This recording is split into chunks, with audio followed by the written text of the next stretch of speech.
Rich, mountain bikes these days are all pretty good looking. There aren't many stinkers out there. No, you're right, Neil. You'd have to be hard pushed to find an ugly one, wouldn't you? But if you go back just a few years, there's some bikes that only their mother could love. Very true. So here is a list of what we think some of the ugliest bikes ever really are.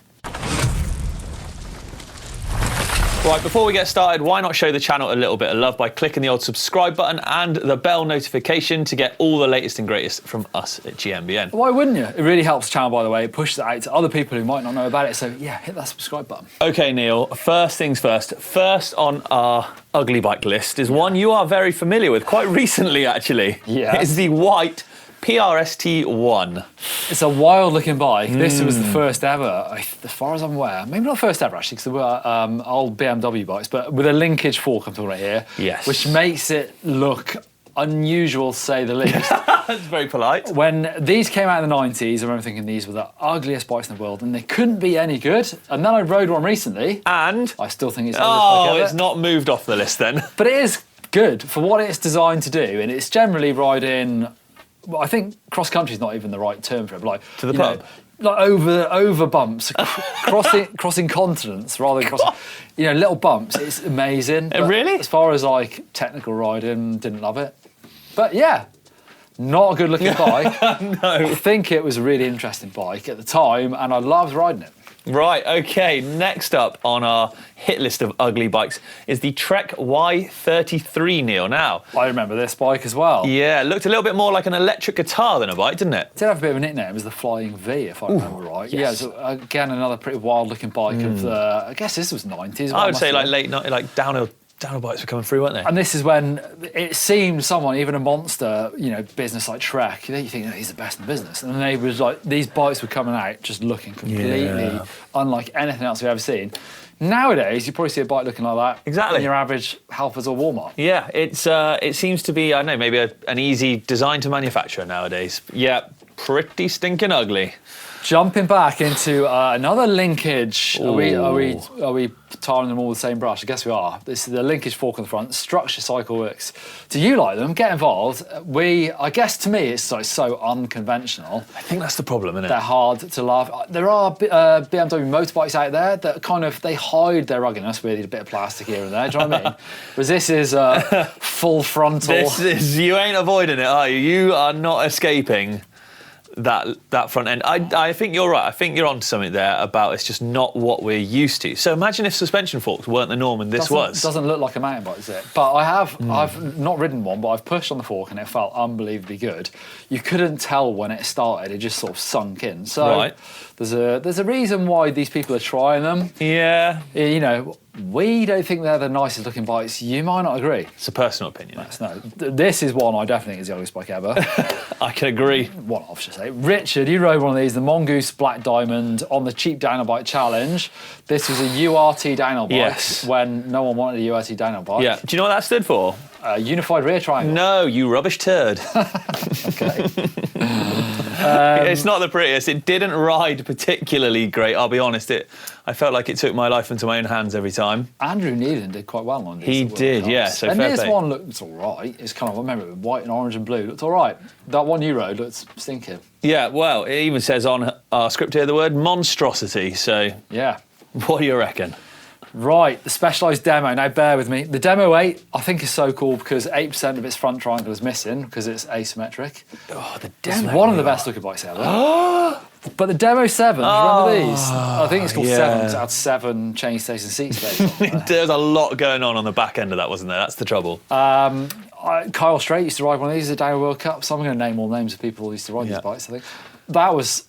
The problem was it was heavy as well. It looked pointless. Why have you got all that going on? There was a lot of metalwork. Scrap value would be massive, though. Would be. See if we can get hold of one. Oh, yeah. I've never ridden one. Again, most of these bikes we've not ridden. We're just commenting on how they look. Yeah. And surely everyone wants a bike that looks good and rides good. Ideally. I guess. Ideally. What about this next one then, Neil? The Rocky Mountain RM7. Early 2000s, free riders popping up left, right and centre, sending all sorts on these things. That's the sort of Wade Simmons, that era. Yeah. It's one of them bikes I think could have looked good, like a motocross bike swing arm, but it didn't because it was steep, normally accompanied by a monster T up front and a massive front mudguard. Yeah.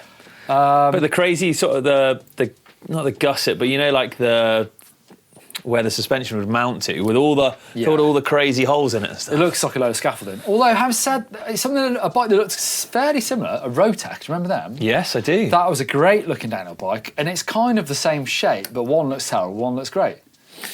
Yeah, right. This next one is a monster. This is early free ride days again. The Karpiel Armageddon. One name associated with this bike, of course, Josh Bender, riding this 10-inch travel front and rear. They were kind of, I don't know if it was a one-off. Could you buy them? Didn't see many of them around. They weren't popular in the UK, let's say. No, not in my woods. Because they looked like they were 4 foot shorter than they should have been and 4 foot taller than they should have been. Yeah. It was just a jacked up 90s bike. Yeah. So, I dread to think what the bottom bracket height was. I mean, if you're going to slam into the ground very heavily, that's probably the bike for it. But agree. Ideally, you don't want to be slammed down into the... Oh my God, imagine if that thing slammed into you. It'd be like a motocross bike taking you out. It looks like a short wheelbase, which isn't that great for like slapping down on jumps. No, because you just get... I mean, so much, 10 inches of travel this thing had as well, so... Is that why he crashed so much? If he was on a better bike, he would... Yeah, I'm sure that is exactly what it would be. Right, this one's going to anger Martin, next one. No, Martin put this one in. He suggested this one. Wow, OK. Brace yourself, people. So, it's the Cannondale Raven. Now, we all know Martin loves a Cannondale. Pretty much we thought he loves every single one out there, but not this one. There's been a few Cannondales, I would say, that even some of those, the Super Vs, but the ones with top tube, they looked all right. The ones out, oh man. So the earlier one, is that the earlier one? Yeah, it would have been. But the Raven, that's the full swoopy kind of one as well, wasn't it? It was kind of a crazy monocoque design, if I remember right. It was pretty wild. I don't know, again, one of them, that era of bikes just looking crazy different, where you're just not used to seeing these things, but... Yeah, I think the problem is it was quite experimental back then, wasn't it? So, like, the seat tube bolted onto the back of the top tube in some kind of weird way, it had the head shock. I mean, we're talking, you know, the era of long bar ends and all sorts of other bits going on. All sorts of terrible things, yeah. There are votes. There's some more honourable mentions. I'm going to throw in the Trust fork, which is no longer around, but linkage fork again. Yeah. This was a bolt-on linkage fork. You didn't need to have the package of the bike.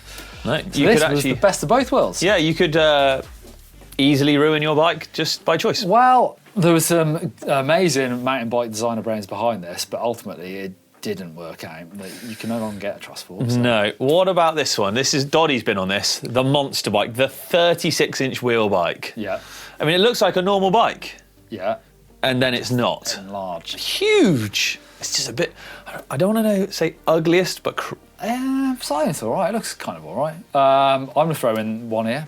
Blake's pink and green Orbea that he designed himself using the Mayo system. He did. I did my Orbea Occam LT on there. Yeah. Matte black carbon, gold decals. You're a very stealthy, right? Like. Well, I love it. And then Blake did his, and it looked like this.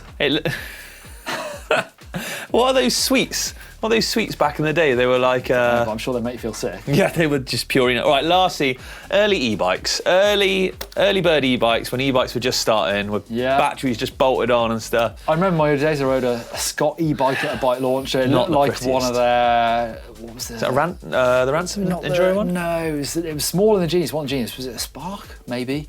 And they literally is bolted on. And I loved it. I rode it. I was like, that's amazing. But it did look like a mountain bike with a bolted on motor. A bit like you can buy these kits now. It looked like that. Yeah. Nowadays you can get something like a specialised lever, or even that Trek. The Orbea Rise. Yeah, they're all integrated. They're so all smooth looking. There is one more mention here that Go on. Martin's written, the early 90s Klein paint jobs, but I don't agree. Whoa, These were like really wild. Klein's are really super expensive carbon bikes. Ah, they had good paint carbon? jobs. No, they're aluminium, they're made to look. Yeah. They're like sort of... Polished down the welds almost and stuff, wasn't it? It's like all flattened one them piece. off. And they were well known for crazy paint jobs, but I think they look cool. Yeah, I think crazy paint jobs are good. Not Blake's. You would say that.